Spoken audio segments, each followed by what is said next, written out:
더마카와 함께 시선 집중의 문을 열겠습니다. 어서 오세요. 네, 안녕하세요. 더마카입니다. 금요일인 오늘도 삐딱선 정신에 입각해서 주요 뉴스 챙겨드릴 텐데요. 문봉철 님이 사랑은 사랑을 낳고 증오는 증오를 낳을까요? 금요일입니다. 시선 집중은 고혈압을 낳죠? 뭐 부인은 안 하겠습니다. 근데 그게 뭐 저희들 잘못입니까? 세상이 그런 걸 어떻게 하겠습니까? 그러니까요. 오늘은 또 어떤 세상이 있는지 기대해 주시고요. 어찌합니까님? 태국 여행 3일차입니다. 한국 음식이 슬슬 그리워지는 아침인데요. 이곳은 현재 시각 5시입니다. 촌철님들 파이팅이라고 해주셨어요. 네, 슬슬 빈정이 상하고 있습니다. 네. 여행 가셨다고요? 네, 태국이요.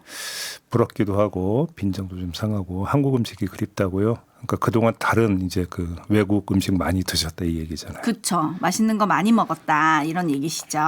똠양꿍 드셔보셨나? 그러니까 발음이 어려워가지고. 이거는 한국에도 워낙 많이 알려진 거라. 네. 태국 현지 맛은 다르겠죠. 그렇죠. 또 우리도 이제 그 현지인 맛집이라는 게 있잖아요. 국내 여행을 할 때도. 거기도 있겠죠. 그죠? 네. 못 먹어봐서 모르겠네요. 네. 굉장히 말씀이 기십니다, 지금. 그냥 빈정 상한다고 얘기했잖아요. 네. 네. 아무튼 어찌합니까님 재밌는 여행 하세요. 제이비가 좀 속이 좁죠. 재밌는 여행 하시고요. 자, 이제 본격적으로 뉴스 챙겨드리겠습니다. 제이비타임즈 오늘 주목할 첫 번째 뉴스는요. 자, 오디오로 시작을 해보죠. 들어보시죠. 장동혁 국민의힘 대표가 최고위원회의에서 제명 결정을 받은 한동훈 전 국민의힘 대표에게 당 최고위원회 차원의 추가 소명 기회를 부여했습니다. 윤리위의 제명 결정 이후 열흘 동안 재심 신청이 가능한데 그 기간은 최고위에서 제명 결정을 확정하지 않겠다는 겁니다. 제대로 된 소명 기회를 부여받아서 이 절차가 마무리될 수 있도록 재심의 기간까지는 윤리 결정에 대해서 최고위의 결정을 하지 않겠습니다. 앞서 국민의힘 개혁 모임인 대안과 미래가 최고위 회의 전 장 대표와 비공개 면담을 통해 제명을 그대로 의결해서는 안 된다는 입장을 전달했는데 장 대표가 이들의 의견을 수용한 것으로 보입니다.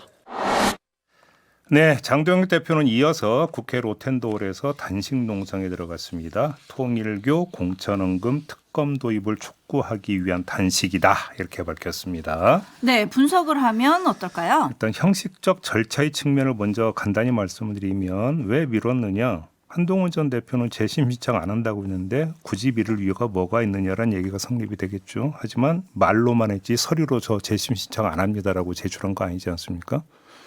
따라서 만사부려 튼튼 뭐 이런 것까지 대비를 했다고 봐야 되는 거 아니겠습니까? 어차피 법적 대응에 갈 가능성이 높다고 봐야 되는데 그런 점에서 이건 형식적 분석이고 내용적으로 들어가 보겠습니다. 그림이 어렵지 않게 그려지는데요. 한동훈 전 대표는 재심 청구 안 한다고 했고 그러니까 형식적 재심 청구 기간인 열흘을 어떻게 버티느냐 어떻게 지내느냐가 장동혁 대표 입장에서는 최대 과제가 되는 겁니다.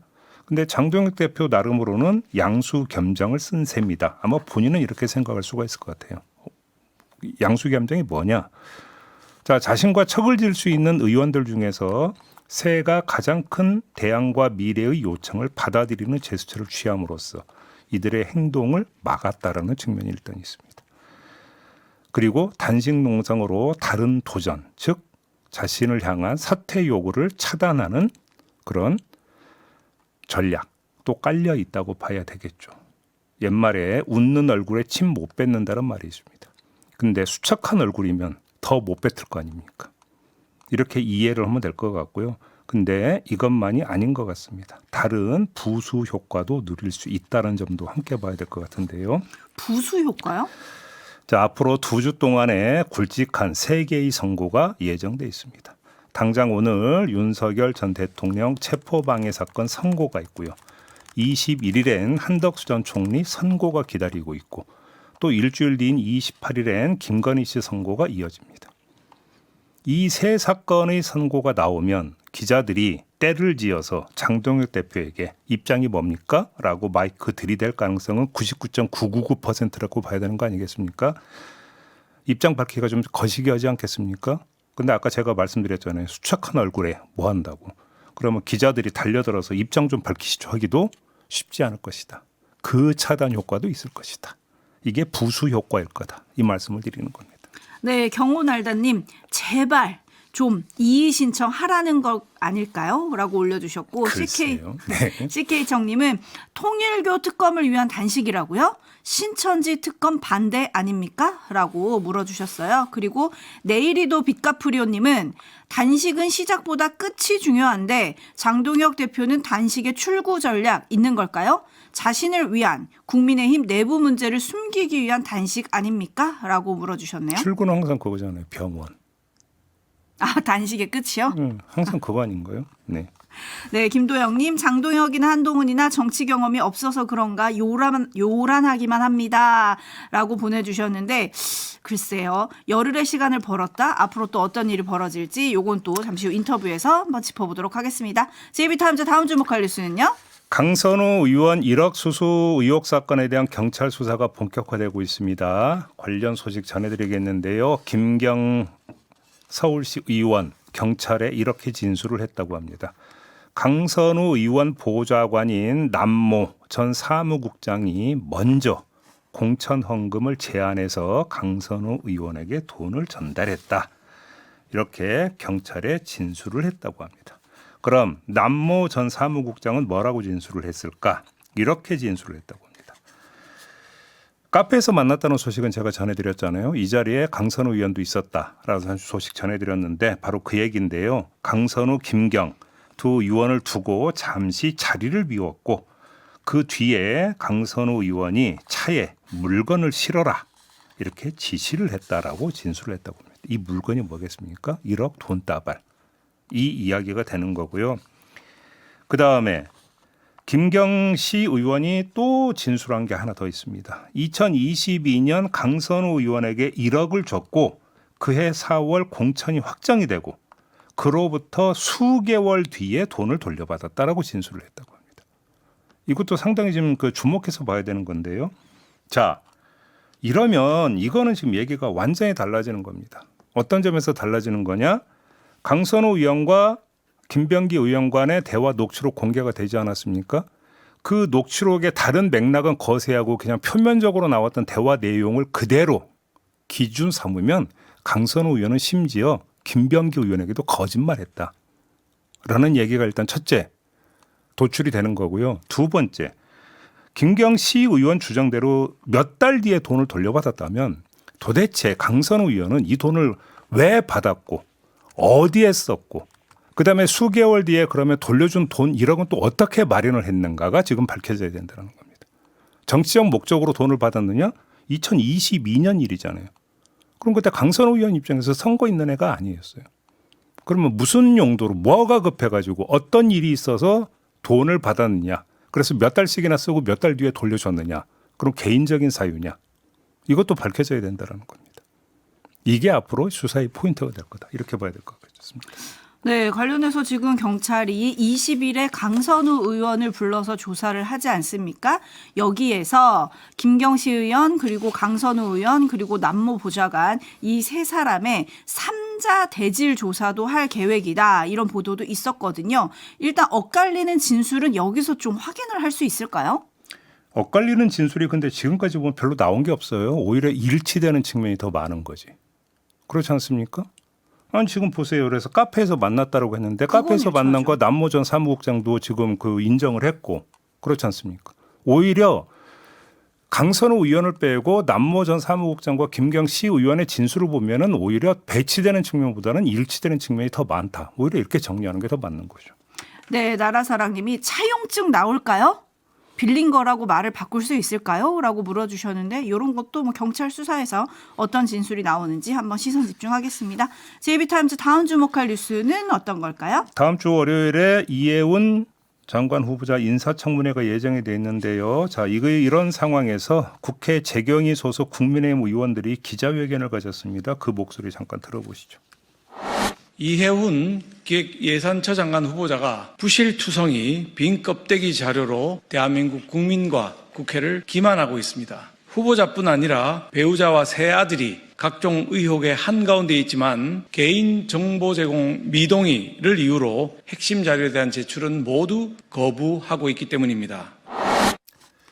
네, 구체적으로 살펴보면 모두 82개 기관을 대상으로 2,187건의 자료에 대해서 15일 오후 5시까지 제출하라 이렇게 요청을 했는데 실제로 제출된 건 53개 기관에 748건에 불과했고 그 748건 가운데 415건은 개인정보 미동의로 제출할 수 없다라는 답신이었다고 합니다. 빈 깡통이었다는 얘기가 되고 따라서 실제출률은 15% 남짓에 그쳤다. 이게 국민의힘 의원들의 주장인데요. 대표적으로 미제출된 자료가 뭐냐. 새 아들의 병역 관련 자료, 국세청의 증여세 납부 자료, 불법 청약 의혹 관련 자료, 영종도 토지 매입 자금 관련 자료 등등 핵심 의혹과 관련된 자료는 거의 제출이 안 됐다라는 겁니다. 국민의힘 의원들은 이 같은 자료 미제출에 따라서 내실 있는 청문회가 어렵다면서 청문회 일정 연기를 요구를 했습니다. 그런데 연기가 되겠습니까? 안 될 것 같습니다. 오히려 익숙한 장면이 19일에 연출될 것 같은데요. 그 익숙한 장면이라고 하는 게 뭡니까? 청문회 개시와 동시에 자료 제출 문제를 가지고 여야 의원들이 설전을 벌이면서 몇 시간 허비하는 장면. 한두 번 본 게 아니지 않습니까? 이 장면이 다시 확인될 가능성이 높다고 봐야 될 것 같은데요. 자, 여기서 한 말씀 드리겠습니다. 익숙한 장면이라고 제가 말씀을 드렸는데 이 말은 자료 미제출이 이해운 후보자의 한정된 사례가 아니라 언제부턴가 널리 애용되는 방법이라는 것을 뜻하는 겁니다. 이건 아닙니다. 이거는 청문회의 어떤 효율성을 무력화시키는 편법입니다. 근절해야 하는 겁니다. 그러면 자료 제출을 강제할 청문회 제도가 유지가 된다면 자료 제출을 강제할 제도적 수단을 좀 강구할 때에 이르렀다. 이런 얘기로 연결이 된다. 이 말씀까지 드리겠습니다. 네, 옥황상제님도 비슷한 의견 주셨네요. 어떤 의혹이 더 나올까요? 자료 제출 거부하면 국무위원 임명 못하도록 하는 법을 만듭시다. 라고 보내주셨고요. 9666님은 아침 출근길에 혈압약 먹고 나오는데 어째 들려주는 뉴스마다 혈압을 높이네요. 아, 뒷목이야. 라고 올려주셨어요. 이혜훈 후보자 관련해서는 사실 의혹들이 더 추가가 된 게 많습니다. 그렇죠? 장남 대학생 시절 6년간 생활비 장학금 받았다는 의혹도 제기가 됐고요. 오늘 아침 조간에만 해도 부정청약 의혹과 관련해서 국토부 조사 끝나자마자 장남이 분가했다. 뭐 댓글 작업 지시 녹취가 또 공개가 되기도 했고요. 여러 가지 의혹들이 추가가 되고 있는 상황인데 과연 청문회 문턱을 넘을 수 있을지 요거는 3부에서 한번 짚어보죠. 저는 하나 궁금한 게 청와대 입장은 이런 거잖아요. 청문회까지는 좀 지켜보자. 네, 뭐 국민에게 해명할 공간을 남겨둬야 된다고 했죠. 그래서 지켜보고 나서 어떻게 할 건데요? 그래서 예를 들어서 그러면 청문회에서 지금까지 언론을 중심으로 제기됐던 의혹 가운데 사실이 아닌 것도 있을 수 있죠. 그 가능성 배제할 수 없죠. 하지만 그러면 언론에 보도된 의혹 가운데 그러면 모든 게 그러면 그 허위냐, 사실 무근이냐, 그건 아닐 거 아닙니까? 그러면 청문회하는 과정에서 이거는 사실이라고 만약에 인정되고 확인되는 부분이 있습니다. 그러면 그거 가지고 비율 따져가지고 진퇴 여부를 결정을 할 겁니까? 네? 청와대에서. 사실이 60%고 허위가 40%면 그냥 임명장 주고 정반대로 허위가 60이고 사실이 40이면 임명장 안 주고 그렇게 할 겁니까? 그건 아니지 않습니까? 응? 진재용님, 본인이 상황 판단을 하겠죠. 청와대가 하기 전에. 글쎄 그럴까요? 아무튼 지켜봐야 할 것 같습니다. 계속 시선 집중하겠고요. 제이비타임즈 다음 주목할 뉴스는요. 백혜령 경장이 서울 동부지검에 파견됐다가 14일 서울 강서경찰서 화곡지구대장으로 복귀를 했습니다. 근데 복귀를 하면서 합동수사단에서 작성한 사건 기록 원본 5천 쪽을 들고 나왔다라는 보도가 나왔습니다. 이에 동부지검이 기록 반환을 요구하는 한편 경찰청에 공문을 보내서 백경정의 징계를 요청을 했다고 하고요. 경찰청은 서울경찰청에 감찰을 지시를 했다고 합니다. 네, 합동수사단에서 작성했던 사건 기록 원본 5천 쪽을 들고 나왔다. 이래도 되는 건가요? 일단 사실관계를 좀 더 확인을 해봐야겠습니다만 만약에 사실이라고 한다면 이건 안 되는 얘기죠. 일반 민간회사 내에서도 근무 중 작성한 서류를 들고 나오면 그건 영업방해에 해당이 될 수가 있는 거 아니겠습니까? 하물며 국민의 인권과 직결될 수도 있는 서류입니다. 수사자료이기 때문에. 그렇지 않습니까? 그런 걸 임의로 들고 나와서 보관한다? 이건 있을 수 없는 일이죠. 그리고 말 나온 김에 한마디 더 하겠는데요. 백혜련 경정은 마약 수사 외압 의혹 사건을 마치 내 사건인 것처럼 보는 듯한 것 같은데 이 세상에 내 사건은 없습니다. 검사도 그렇고 경찰도 마찬가지예요. 그 누구라도 마찬가지입니다. 내 사건이라는 건 없는 거죠. 수사를 하는데 수사의 권한과 책임은 있을지언정 소유권이라고 하는 건 없는 겁니다. 더구나 의혹을 제기했던 당사자임을 인정하고 충분히 수사 기회를 줬던 거 아닙니까? 그랬는데도 신통한 수사 결과를 내놓지 못했다라고 한다면 자신을 되돌아보는 자세를 먼저 보이는 게 도리 아니냐, 이런 말씀까지 드려야 될 것 같습니다. 네, 촌철님들의 반응은 살짝 엇갈리는데요. 일단 커피체리님, 백경정 심정은 이해하지만 선을 좀 많이 넘으신 것 같습니다. 라는 의견 보내주셨고, 라이언킹님은 증거인멸 방지용 아닐까요? 마약 사건 덮으려고 하는데 증거는 챙겨와야 하지 않겠습니까? 라는 아니, 의견을 그러면 보내주셨네요. 증거인멸 방지용이라고 한다면 동부지검에 남겨놓고 오면 증거인멸의 주체가 동부지검이 된다는 얘기가 되는데 말이 되는 얘기입니까, 그 얘기가?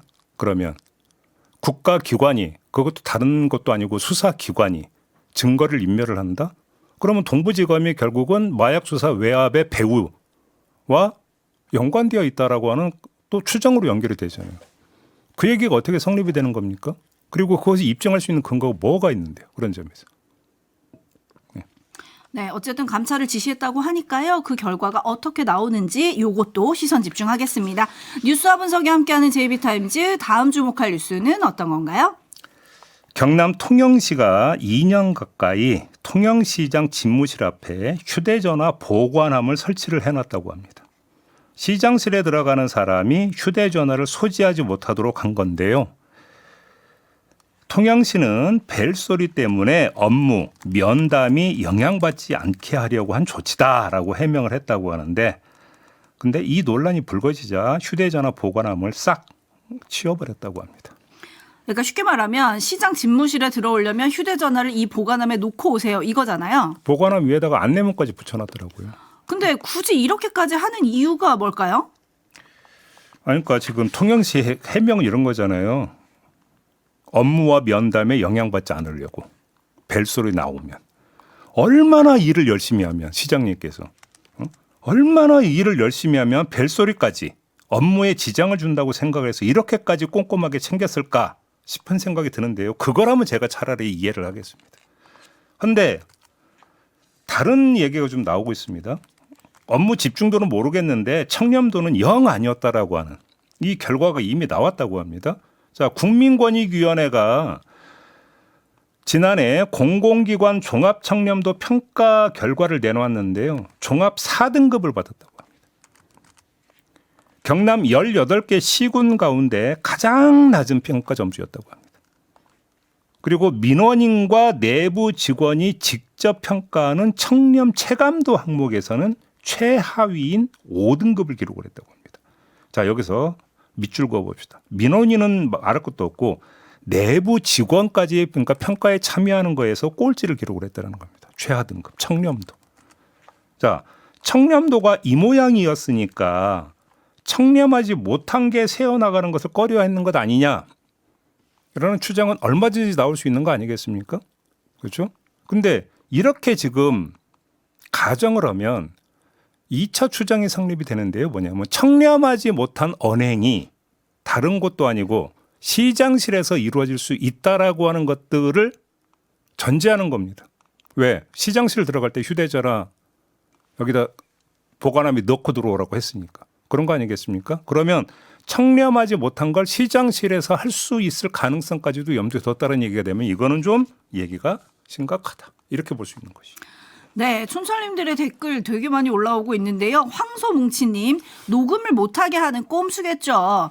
까루님, 비슷한 의견이신데요. 벨소리 때문에 그렇다고요? 휴대폰 보관함을 놨다는 거는 말이 안 됩니다. 진동이나 무음으로 하면 되는데 녹음 때문에 그런 거겠죠? 라고 해주셨고, 이런 질문 있습니다. 만사마님, 바디캠 달고 들어가면 됩니까?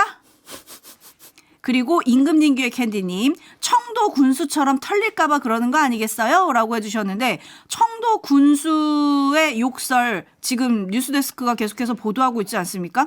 굉장히 심각하던데 요즘 지자체장들 왜 이런 문제들이 많은지 좀 지선이 다가오고 있다는 걸 좀 각성하시면 좋을 것 같고요.